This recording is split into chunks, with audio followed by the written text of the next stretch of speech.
Hello, everybody, and welcome Wednesday night edition of Inside the Headset. It's week 3, game 3 in the state of Alabama. Here in the state of Tennessee, we're at week 4, game 4.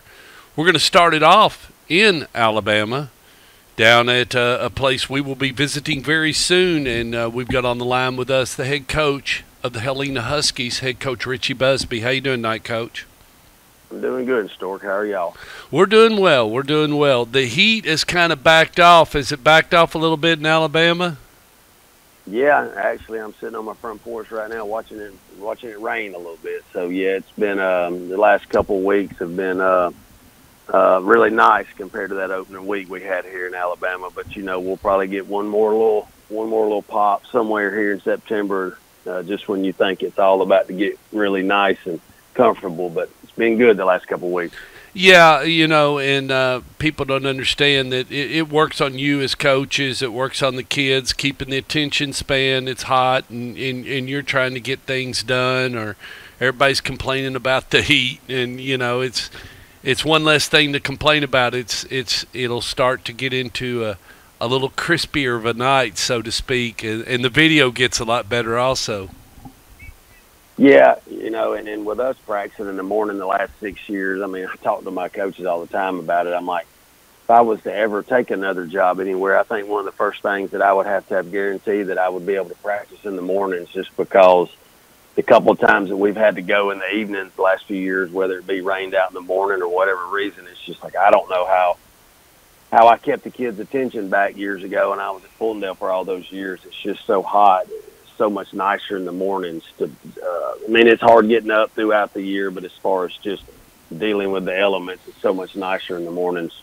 Do you think it is? So you think it is a substantial game changer, and it's really showed overall in running a football program? You feel like you get better results out of the gate having a morning practice? Well, I do. I think. Really, you would think right opposite, just because of not being practicing the heat and that kind of stuff and being prepared for games, condition-wise. But that hasn't seemed to bother us thus far after 6 years. Now, I tell you where I do think we're going to make some changes this year, because we've dealt with some issues of just not playing well late in the year.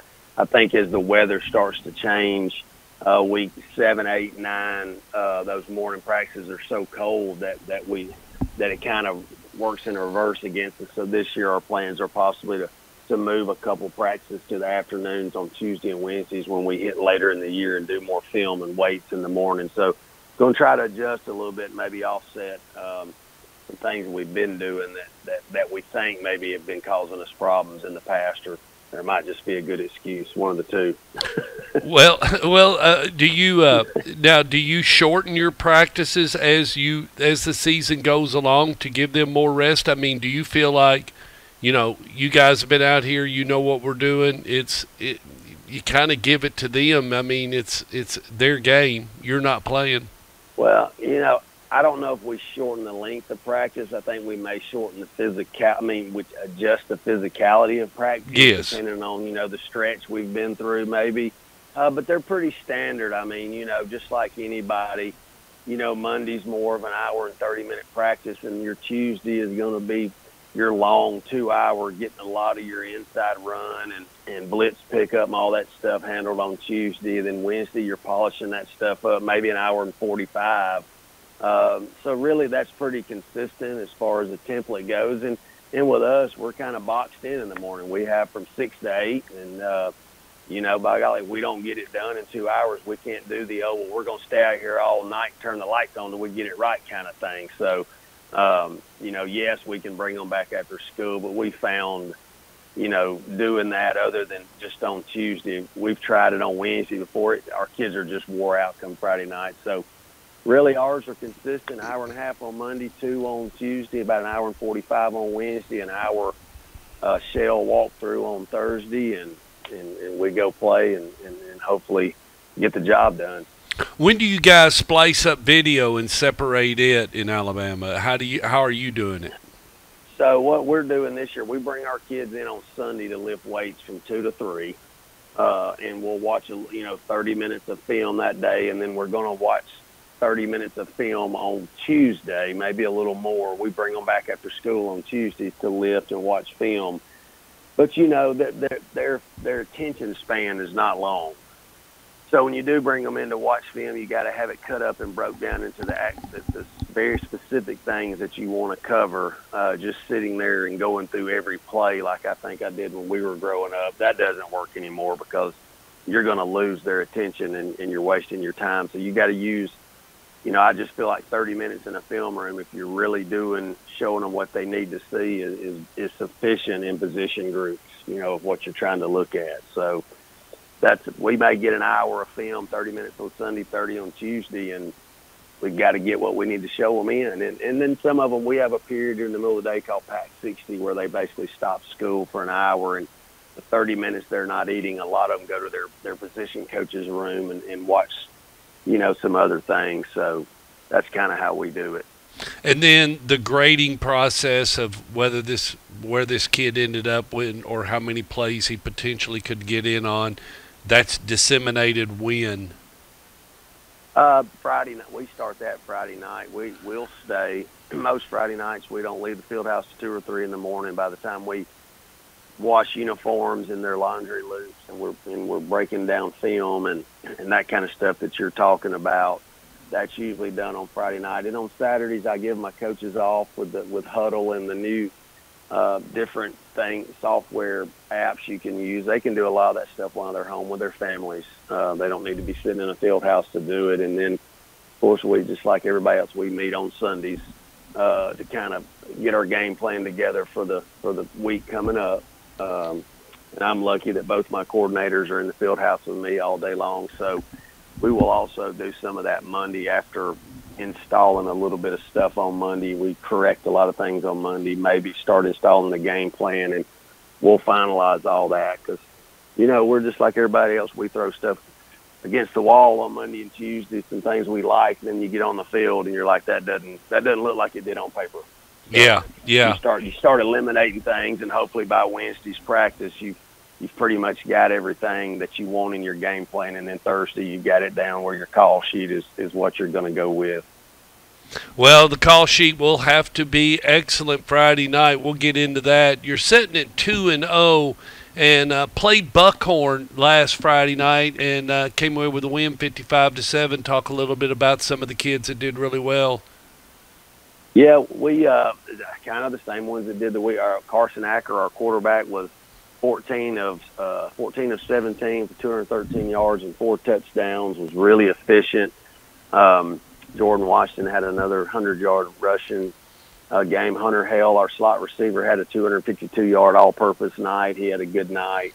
Had a lot of guys play well.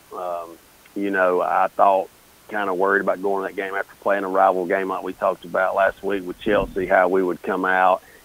Came out, dominated the game, got a lot of guys some playing time, kind of did what we should have done against the team. So coming out of that 2-0, and now we're going to face a Homewood team who is perennially one of the top 6A teams in the state of Alabama, and they're sitting there 0-2. And I know that their week of practice not been real pleasant because 0-2 does not sit well in the city of Homewood. So we're going to get their best shot Friday night. What in looking at their 2 games, because now you've traded 2 games and they traded 2 with you. When you look at a Homewood, what makes them dangerous? Well, what makes them dangerous to me is just their tradition, how hard they play, and that's what worries me the most. I know that's a community where the most of those players, probably 80% of them's parents played there, and their tradition is just so strong. I think they've won 7, 8 state championships. And I know not only are they getting it from Coach Bergerson when they're at practice, and the staff, when they go home, they're dealing with their dads. They're just not going to settle for them not being successful. That worries me the most. And our kids sitting there looking at their 0-2 and we're 2-0. You know, I believe if they had played our schedule, they would be 2-0 as well. So to be realist and be honest. So John Carroll, the opening game they played, John Carroll and Homewood and Birmingham are probably, as a crow flies, not even a mile apart from one another. One sits on the bottom of the hill, and John Carroll's a private Catholic school, sits right on the top. And been 25 years since John Carroll beat them, and they just jumped on them and ended up holding on and beating them in the end. And then last week, Homewood lost to one of the top 7A programs in our state, Vestavia Hills. So yeah, in Vestavia Hills they catch Thompson, don't they? Yes, they have Thompson Friday night, and they're playing well. Obviously, we have that film, and they've got some top-level players this year. So, Homewood sitting there 0-2 is not really indicative of what their team looks like on film. They're replacing probably the best quarterback in our region last year. Now, the kid at Briarwood signed with Clemson, but Ray Woods, the quarterback at Homewood last year, ended up going to Dartmouth. Probably overall performed the best in our region for 2 years. Was just an unbelievable high school quarterback competitor.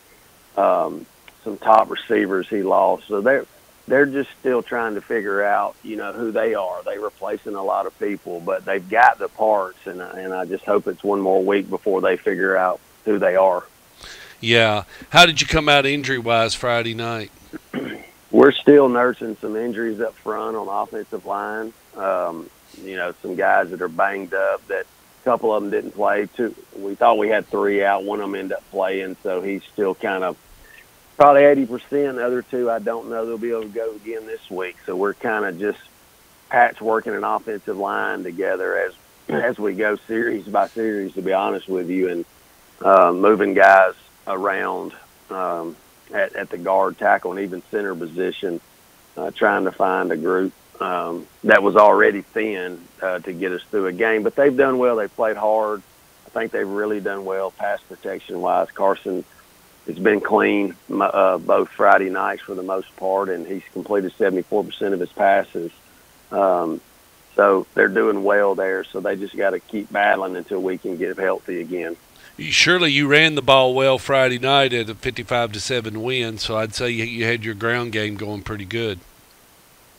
We did. We were pretty balanced Friday night, and luckily, we were able, not to take anything away from Buckhorn, we were the better team, so we were able to work a lot of stuff in our passing game, a couple series, just to try to work on some things we hadn't been able to do, and we were efficient in those things. And we're going to have to, and the better we can do that, the more pressure it'll take off that O-line in the run game.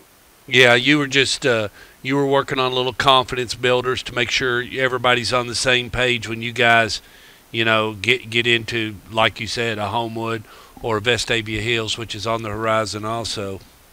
Right, and Carson being his first, even though he's a senior, it's his first year to start. So, we just feel like the more opportunities we give him in that pocket to become as comfortable as you can in there, the better we're going to be in the long run. So, we've done a pretty good job the first 2 weeks, but now, the region play starts, and it's game on now. Yeah, and you're going to find out a little bit more about.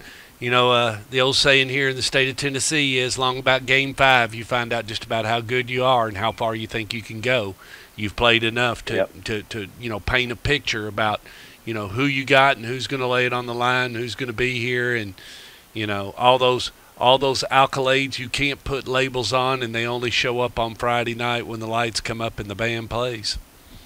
Right. Another area I've been pleased with, I think we've done a pretty good job in special teams in 2 games.